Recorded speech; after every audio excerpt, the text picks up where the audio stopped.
तर विधान परिषद निवडणुकीसंदर्भातली एक अपडेट, एक महत्त्वाचं वक्तव्य आलेलं आहे। या निवडणुकीत घोडेबाजार होणार नाही असं म्हणतात रावसाहेब दानवे, आणि राजकीय भूकंप झालाच तर तो आम्हीच करू असाही दावा त्यांनी केलाय। विधान परिषद निवडणुकीसंदर्भातलं एक मोठं वक्तव्य, राजकीय भूकंप झालाच तर तो आम्हीच करणार असं म्हणतात रावसाहेब दानवे।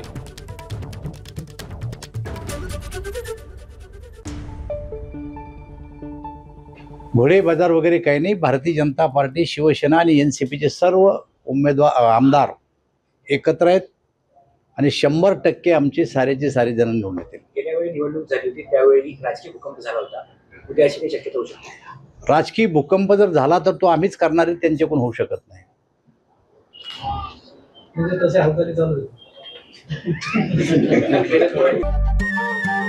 नमस्कार। मन शुद्ध तुझं ही वेगळ्याच प्रकारची मालिका तुम्हा सगळ्यांना खूप आवडली होती। याचा दुसरा सीझन कधी येणार अशी विचारणा झाली। प्रतीक्षा संपली आहे मित्रांनो। येतोय मन शुद्ध तुझंचा दुसरा सीझन। होई मन